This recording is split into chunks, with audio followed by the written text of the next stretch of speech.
Thanks, Christina. Hi, everyone. How are you?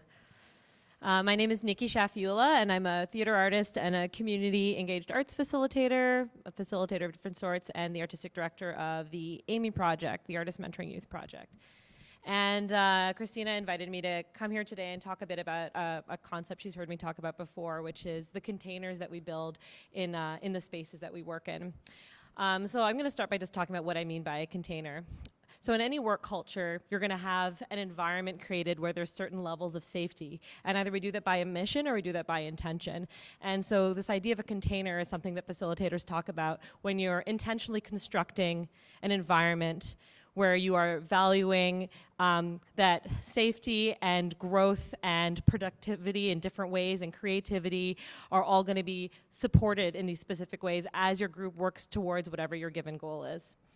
I think this is a really important framework because it allows us to acknowledge the power that we have in creating these spaces. So I want to welcome everyone here that's bringing all kinds of experiences and competencies into the room. There's probably lots of people here who work in the theater industry, maybe some emerging or mid-career or more established, people who don't work in the industry, people who are thinking about maybe doing it. Regardless, you all feel implicated enough to be here today, and that's important, and I think that we can all work to find relevance in this. So whether you run a company and it's clear to you the ways you have power in building containers, or whether you're a director and you're often leading a room, or if you're an artist that occasionally teaches or leads workshops, this is something that we can all implicate ourselves in tasking ourselves to do better with.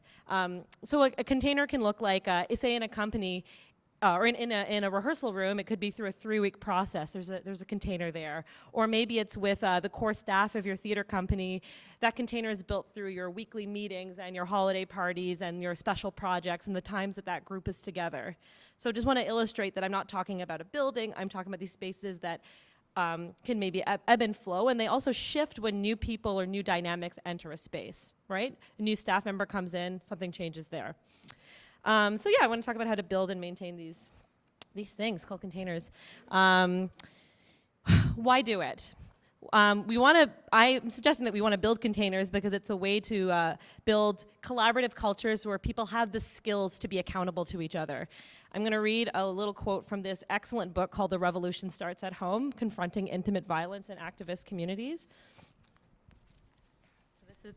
This passage here is by Rebecca Farr. I am not proposing that sexual violence and domestic violence will no longer exist. I am proposing that we create a world where so many people are walking around with the skills and knowledge to support one another that there is no longer need for anonymous hotlines. I am proposing that we break through the shame of survivors and the victim-blaming ideology shared by all of us as a result of rape culture so that survivors can gain support from the people already in their lives. I am proposing that we create a society where community members care enough to hold an abuser accountable so that a survivor does not have to flee their home or their workplace or workspace. I am proposing that all of the folks that have been disappointed by systems work together to create alternative systems. It's also important to think we should also value building containers because when harm does happen, which it will, we want to create systems that allow the people who have perpetrated harm to acknowledge that they've done harm. For example, this week, Albert Schultz, former artistic director of Soul Pepper Theater, who you've probably heard of, gave a very brief 111-word statement, and in that brief amount of words, he chose to prioritize that he's going to vigorously defend himself against the allegations.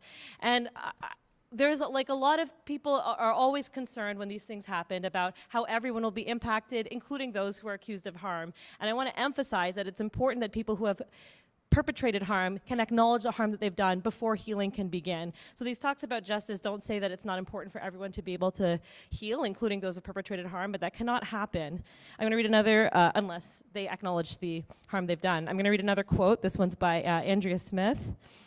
For the community to hold someone accountable, they have to actually think that what happened was wrong.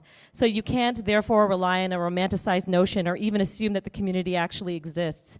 For a community-based response to be effective, requires a political organizing component to it that actually creates communities that offer accountability. So that's what I'm proposing, that these tactics can help us get closer to something like that. So I've been talking about containers that build safety. I just want to note that what I mean by safety, there's sometimes this idea that safety means that it's a place where risk isn't possible, and as artists, we really value risk and vulnerability. But safety is actually something that can allow much more vulnerability. Safety means that people have the agency to take care of themselves, and they feel like they're supported by the people around them to be ultimately safe so that they can be uncomfortable and take risks within that process. So I'm going to go into this list that I made of 10 things that help us build strong containers. So first of all, number one, prepare yourself to be with people. Think about who's going to be in that room. Do an audit of who's not in the room, in the space, who's coming together, and how can you prepare the space for them. If 80% of the people there have been working together for a decade and 20% are new, consider how that's going to affect the space. If the people you are working with are young people who have experienced certain challenges and everyone running the space are middle class, middle-aged people, think about how that affects the space. So do an audit beforehand, before you even get there, of what's going on and try to anticipate any dynamics that you could prepare yourself for. Number two, transparency. Early in that process, answer questions that you think people might be thinking that you that might not get answered otherwise, or they might not feel empowered to ask. You know, when are we getting paid? If I don't get paid on time, who can I talk to? This company or this group of people I know traditionally only engages white artists, and all of a sudden in this project, there is a majority of artists of color. Why did that happen? And if you address something like that, then not only are you're creating a deeper system of trust, because people can not have to second guess if they're being tokenized or if they're being used in a particular way. If you can engage with these things transparently, you help to build a container that is more trusting. And then transparency around past issues of harm. If that knowledge is in the community and you think it's relevant to what's happening in that particular container, then find ways to communicate that information. I know that people want to tend to control the narrative around things that happen, but what you really should do is be less concerned with protecting the reputation of yourself or your colleagues, and more thinking about how you can empower people in the space to make informed decisions about how to engage with you and your collaborators in the space. I'm getting some signs from Deanna that I'm running out of time, so I'm going to speed through it. I might go to 9 minutes, but don't get mad. Okay.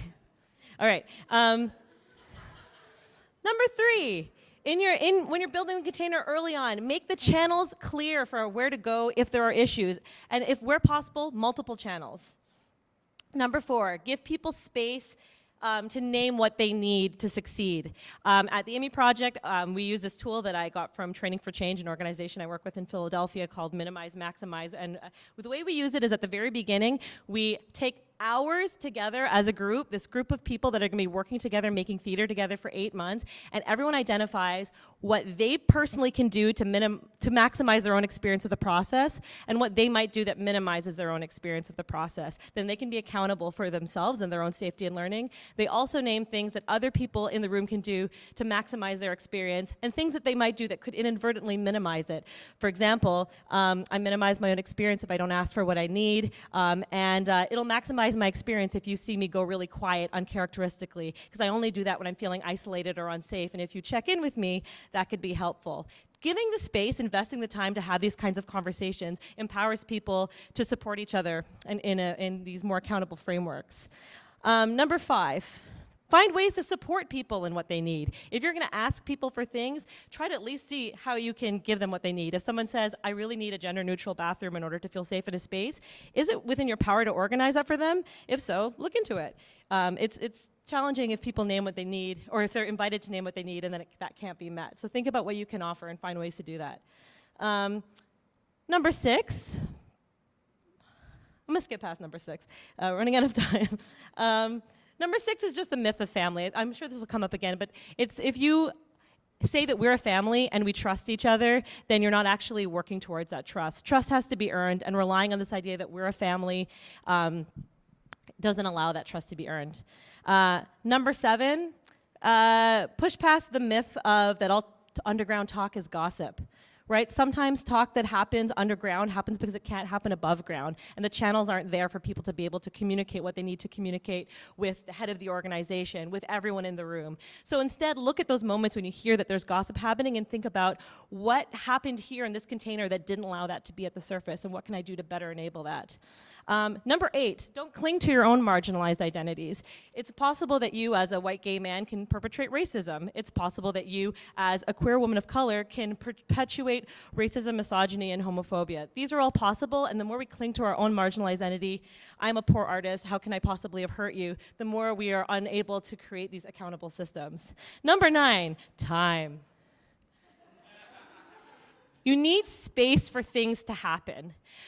When Christine and I were talking about this event, which was planned before the whole Soul Pepper thing, you know, we were talking about how people are going to come here with their emotions about that. And this structure might not allow for that to be processed. And so the event was adapted to include conversation before and conversation after in ways that respond to what's happening. And if you budget things down to the minute, then when issues come up, you're not going to have space to address them. And the issues are going to seem like you're competing between this problem and this process and our product. So you need to account for time for problems to happen and to address them.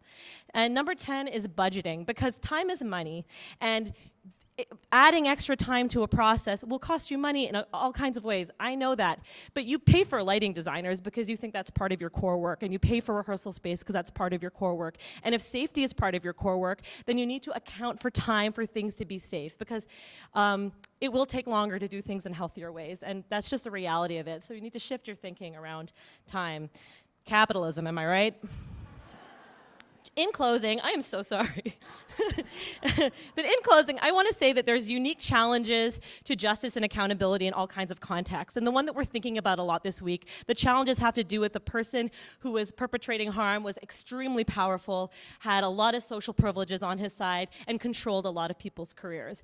Other times, the challenges might be that the person that's causing you harm, Carrie, is not powerful, and you're worried that in a system that is entirely punitive, that person will face a kind of repercussion that will destroy them in a way you don't want to. So these systems hurt people in different ways.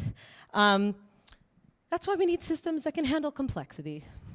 I just want to end by saying I've been spending this whole time talking about safety, assuming that it's something that you value and something that your colleagues value, and I hope that you do. But I'll task you to really think about why it is you value safety. There's the obvious reason that if you care about people, you care about their safety, but think also why it's crucial to your creative work, your artistic work. If all you care about is your bottom line, then try to anticipate a $4 million lawsuit down the road. But seriously, that safety helps us be our most creative selves, to do these things like be vulnerable and take risks, these skills that we value so much in the arts that we sometimes can think exist in a bubble, but really are completely shaped by what we have brought in from outside the space and into the space that we're working in.